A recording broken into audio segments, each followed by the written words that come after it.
30 seconds.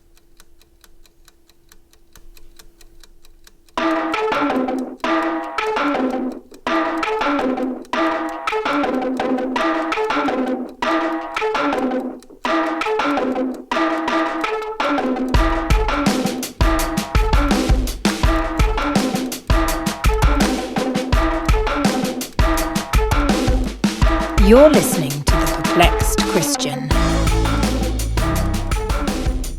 I am your host, The Perplexed Christian, and welcome to the part of the podcast I'm deeming the extra, eh? This bonus segment is where we take the time to explore the events and ideas in Canada that we didn't have time to get to during the regular weekly podcast. And as always, you can find these segments and all episodes of my weekly podcast, The Perplexed Christian, on Spotify, Rumble, and YouTube. So please feel free to like, review, subscribe, and follow us there to stay up to date on the latest podcast releases. All right, let's jump right in. So today we are going to be talking about something that has been making the rounds on social media, rightfully so. The words of our bumbling and feckless, sorry, I meant brave and fearless, leader Prime Minister Justin Trudeau, who last Wednesday during question period had this to say in response to Conservative and opposition leader Pierre Poilievre about the direction he and his Liberal Party believe Canadians want to take Canada. Listen. Mr. Speaker, what we hear from the Leader of the Opposition is under the previous Conservative government, everything was perfect, and what he is proposing to do is to make Canada great again. That is not what Canadians want. He is pining for a nostalgia that, quite frankly, Canadians do not feel. They remember what he did as part of Stephen Harper's failed housing minister. He remembers the people the rights of Indigenous peoples violated, the ignoring of environmental responsibilities, and the lack of an environmental and economic plan for the future. We're going to continue. Yes, you heard that right. That what Canadians don't want, above all else, is to make Canada great again. That is not what Canadians want. You heard it. I mean, really, who would want to live in a Canada that was great? I know I want to live in a country that sucks. Oh, wait, I think we already do. My bad. Everything is fine then. Go about your day, everyone. Nothing to see here. After all, why would you ever dare to pine and reminisce about the good old days in Canada? Before the man who stated that the form of government he admires most is a basic dictatorship, which we've essentially had in Canada for the past 4 years, as Trudeau has built back better, took power. Why would you do that, when we could continue to have these fun facts as our reality? Starting in Toronto, Canada's largest and wealthiest city, with the release of the Who's Hungry report from Toronto's Daily Bread Food Bank, which is now calling the number of Canadians relying on food banks to feed themselves and their families an unprecedented crisis. As not only are 1 in 10 Torontonians, up from 1 in 20 just a year ago, using food banks, but an increase of over 1 million visits to food banks occurred across the nation from 2022 to 2023. With annual visits to food banks nationally largely remaining flat from 2010 to 2020 at less than 1 million visits per year, up now to over 2 million visits in 2022 and over 3 million visits in 2023, the highest year-over-year increases ever reported, with the Canadians using these food banks stating that even with such support, they are still having to skip meals in order to pay for basic necessities like rent, or are having to not eat altogether some days. Or what about housing costs? Since, as we should all know by now, the main driver behind the increase in housing costs and the unaffordability crisis when it comes to housing is the surplus demand for housing as a result of population growth here in Canada and the lack of supply to meet it. So what is Trudeau's plan to correct this? Over 400,000 new permanent residents each year will enter the country from 2023 to 2025. With a whopping 40% of those immigrants not being economic immigrants capable of contributing to the economy, but rather those who are dependents, whether they be dependents on their families and sponsors, or the state, with no economic plan on where to house these individuals, how to simply keep housing affordable given the record influx of people, And most importantly, no economic plan on how to actually drive housing costs down significantly so that they then actually become affordable again for the Canadians that are already here. Since if Trudeau is correct that the Conservatives under Harper failed when it came to housing policy, then certainly he is also stating that his housing policy has failed Canadians. As under both administrations, housing costs have increased by 60% and 59% respectively, with the difference being that Trudeau's continued policies will directly contribute to seeing the cost of housing be driven even higher under his administration.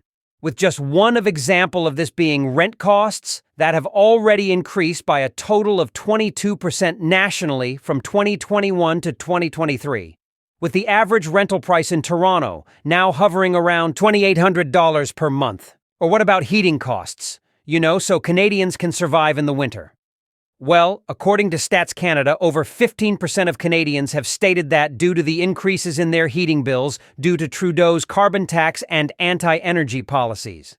They have had to not only reduce or skip things like paying for food, but also forego paying for medicine at least 1 month in the past year, with 8% of those households having to do so for at least 3 months in the past year, with another 14% of Canadians having to keep their dwellings at unsafe or uncomfortable temperatures for at least 1 month because of the unaffordability crisis here in Canada. And those are just the fun facts concerning Trudeau's current economic plan for Canada as it relates to the basic necessities required to survive here in Canada: food, shelter, and heat.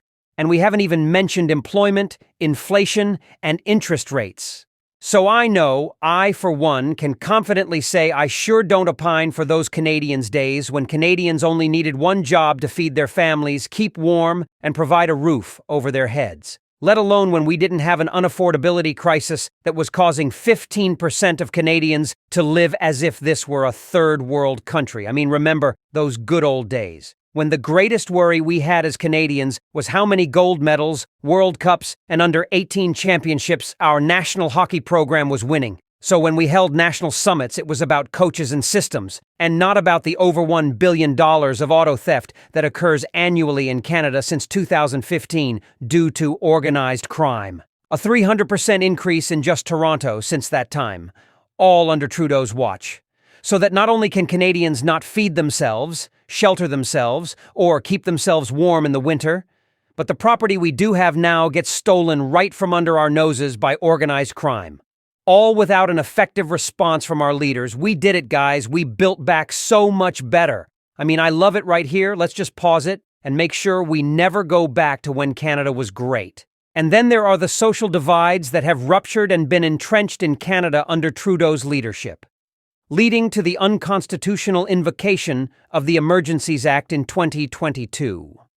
With a post-media Ledger survey finding that 60% of Canadians agree that Trudeau has been divisive during his time in office, which was one of the primary reasons given for why the federal court ruled Trudeau's invocation of the Emergencies Act in 2022 was unconstitutional. And then there is the ongoing war on parental rights that has been waged here in Canada by Trudeau and at all levels of government by the left, as the LGBTQ+ agenda dominates every institution, including Parliament Hill, and the proponents of it are grooming and sexualizing children across the country, with the concept of basic dictatorship clearly being their operating principle. As when parents stand up to the madness, they are increasingly being told that they have no right to parent their children and that government officials have more authority over their children than they do, despite the positions of these government officials making them servants to the parents, not rulers, and the power they wield only being as a result of the consent of the governed. And of course, it would be ridiculous for anyone in their right mind to suggest that they were nostalgic for the days when sex shows and drag queens were for adults, rather than being used to expose school children to sexuality and stripping, obviously. But don't worry, as CBC clarified for us last week. Sure, the LGBTQ+ agenda is being embraced by and funded by every public institution, public-private partnership corporation, and every person wielding political power, as its movement's flag flies just as high in Canada as our national one, including on Parliament Hill, and our towns are literally painted rainbow. But don't worry, this is blown way out of proportion. You're talking about maybe a handful of people in their mom's basement on social media, if that, in Canada, that are pushing this LGBTQ plus agenda. An agenda that not only has increasingly sought to separate parents from their children across the nation, but across North America has begun to tout such wonderful ideas as trafficking children across state or provincial lines to separate them from their parents completely, in order to then subject those children to irreversible sex change surgeries, so that the government could literally kidnap your son from school and return him to you, a girl, and vice versa. But again, as CBC made clear last week, this is just a handful of people on social media pushing these ideas. Ideas, by the way, that, if you object to, makes you an uneducated bigot. Then, of course, there is the exceptional relationship that Trudeau and his government have crafted with Indigenous peoples across Canada, as Trudeau is met on reserves across the nation with heckling, as the people consistently tell him he isn't wanted there.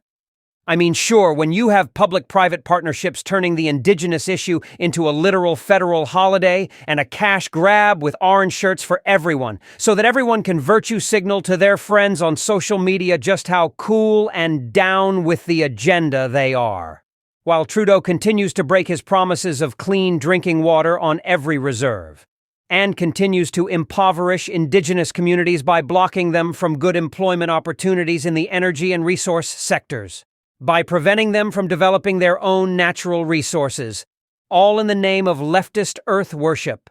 Who would dare have nostalgia for the previous relationship between Indigenous peoples and Canada that saw actual progress under the Conservatives, leading to the monumental federal apology for residential schools? I mean, really, who?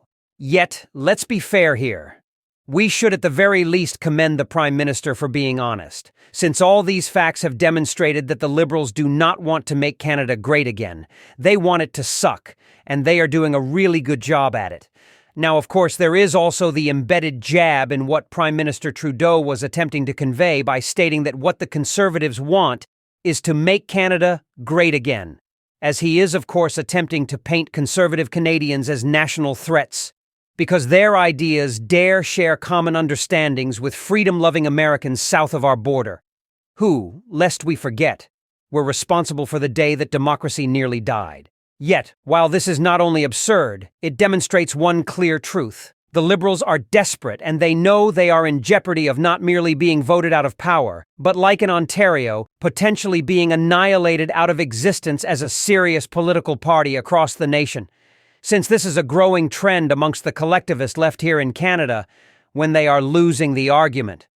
And people begin to see through the airy-fairy ineffectual earth worshipping and faux empathy for the poor and marginalized. The left bring out the last tool in their political war chest, fear, by raising the specter of Americanism. You saw this with the Freedom Convoy. As when the system couldn't get Canadians to believe that the truckers were Nazis nor domestic terrorists, they marched out the horses with the Trump flags, and Ottawa Councilwoman Diane Deans went on every mainstream media outlet in Canada ranting and raving like an unhinged lunatic, especially on CBC, about how the bad orange man Trump was behind the Freedom Convoy. Something you also saw this past month with Tucker Carlson's recent visit to Alberta, where he met with Premier Danielle Smith, shortly after which Premier Smith announced her intentions to protect parental rights in schools when it comes to the LGBTQ plus agenda, as the left and the mainstream media took every opportunity to paint Tucker Carlson as a grave threat to Canada and our democracy, not because Tucker Carlson is actually dangerous, but merely because he is a freedom-loving American, and so his ideas are antithetical to the system's desire for power and control here in Canada. So the system must do everything it can to convince Canadians to bristle and become hostile at the mere mention of Tucker Carlson's name, so that we never stray outside the lines of the system, and dare learn about and adopt the ideology of freedom that he represents. Since it is not Tucker Carlson, but his ideas and the ideology of freedom that he is a proponent of, that are the real threat, not to Canada, but rather to the collectivist systems and institutions that the left have cultivated here in Canada, that give the left their immense power. So when the Prime Minister stands there on Parliament Hill and boldly proclaims, to make Canada great again. That is not what Canadians want. We can be confident that not only has he lost grip on reality, for as we just learned, Canada is far from great right now, thanks to him and his party's leadership. We can rest assured that the collectivist left in Canada is worried and desperate. For not only is their only response to the free vision of Canada as put forward by the Conservatives, this asinine idea that Canadians don't want their nation to be great, but with more than a year to go before the next scheduled federal election. The left has already resorted to the last tool in their war chest, fear, by raising the specter of Americanism to frighten Canadians into voting for them.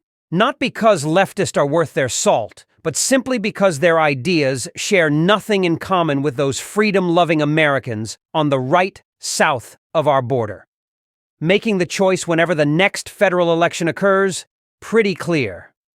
Will we as Canadians continue to be sheep by giving into the fear, and thus continue this nation's slow, gradual decline into tyranny and slavery? Or will we be lions, so that we and our children may be free? And until next time, let's remember, as Trudeau and the Liberals laid it out, the left will do everything in their power to never allow, nor allow anyone to make Canada great again. This has been the Perplexed Christian, Proverbs 28:1.